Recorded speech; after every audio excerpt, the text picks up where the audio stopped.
Susan, we're speaking on the eve of the Democratic Convention.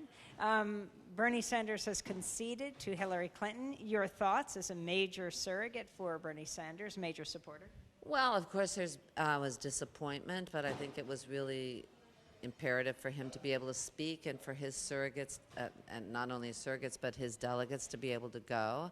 But I think the real thing for those of us who have a bigger picture and have been in the fights for a long time is that really what we have to do is keep the army together, because no matter who gets in, we're going to have to fight the TPP, we're going to have to fight fracking, we have to keep our eye on Wall Street. None of these people have platforms like Bernie's, no matter what got in the Democratic platform. Honestly, I'm not putting all my hope on that. So, and even those were very incremental little things. So I think I'm here today because we want to talk to people and say, we've gotten a broad coalition of everybody from Black Lives Matter to anti-fracking, environmentalists, to the nurses, to indigenous people, to LGBT, is to say, you know, our work is just beginning. This has been a great ignition of a flame that has started, and people feel empowered and people understand these issues, but it's the issues that are important.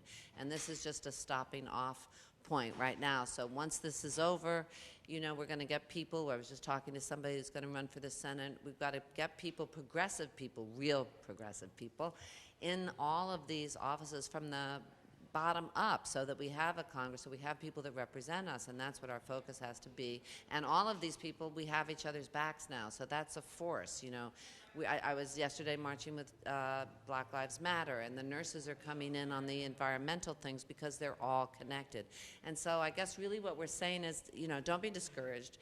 Everybody still has their power. We're even more powerful because we're working together, and we have to be in solidarity. Do you have thoughts on Hillary Clinton choosing Tim Kaine as her running mate? Well, I think that's a very wise decision. I think she's going to have a lot of Republicans cross over, and that's probably a good thing for her.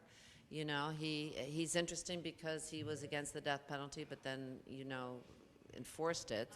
My feeling is that whoever gets in, we are going to have kind of the same problems in terms of these issues that I'm interested in, and who I feel are really pressing. For me, fracking is really, really a big deal and an immediate deal, and something that can't be done incrementally over the next 40 years.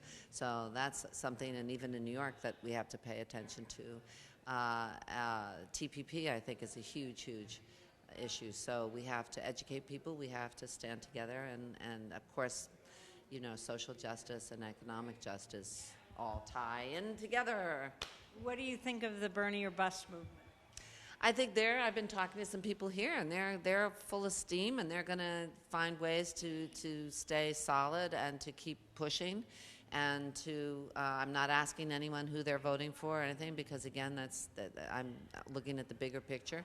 And so they sound like they're really got their issues clear, and they're going to keep their Rolodex, and they're going to keep their contacts, and I think we have to share all of those. And I'm looking forward to a really integrated, big, you know, because of the internet, because of social media, you don't have to have a vertical chain to get these things done. You can be horizontal. You can keep having people work in their own way and then come together. And I think that's easier than trying to control everything from the top. Maybe I'm wrong, I don't know. Could you see yourself voting for Hillary Clinton? I'm waiting for her to tell me what she's doing with TPP. I'm waiting for her to tell me where she's coming from fracking, you know. I'm waiting to be seduced. I'm waiting to be convinced. I haven't heard anything yet, so it's a little while off. She has some time. We'll see. Are you attending the convention? Yes, I'm going to go to the convention. I'd like to see Bernie's speech. I'd like to be there for some of these. I'm not a delegate, but I do have credentials, so I'll be in there for at least maybe the first two.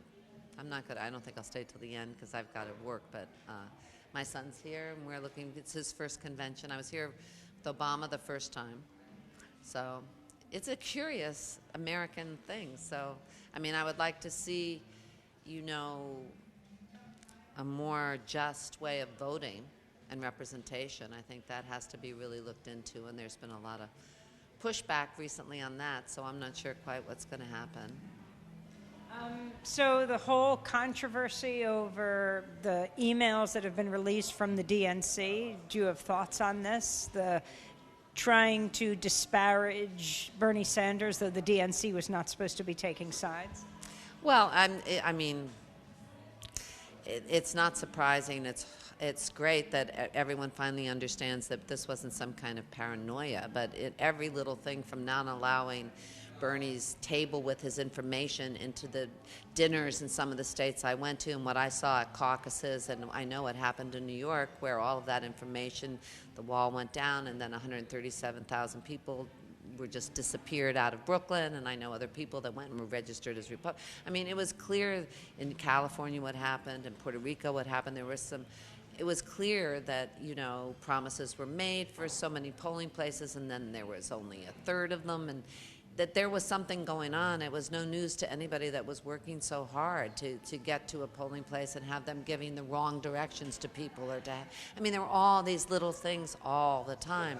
So it's not surprising. It's sad, and I think what is really devastating is that it doesn't seem to matter to people if, I remember Nixon, right? They broke into the Democratic headquarters, and he had to resign. And now all this stuff's coming out, and I don't know if people will even care that we've gotten so cynical, or the bar has been so lowered, or we just don't want to know. I'm not quite sure. So we've just come off of the Republican convention in Cleveland. Your thoughts on Donald Trump, on the convention, and the man himself? I did not watch the convention. I didn't need to. I saw the replay of Cruz's moment. I thought that was fun to watch. That was pretty.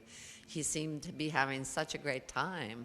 That he refused to endorse Trump. Well, that he just said what he said amid the booze. I think that was probably like the biggest kind of rebellion that he's had in his life. I was happy for him after they insulted his wife and his father and everybody, that he got this moment to be, a little bit,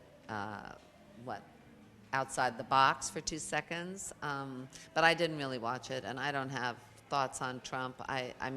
He's against the TPP. He's not an interventionist. He's full of hatred. I don't even know who he is really.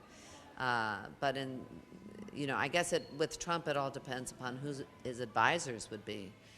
And I don't like that he also talked to Henry Kissinger, so it's not just Hillary. They're like sharing Henry Kissinger. How does that happen? How does Henry keep getting in there? That's a little scary.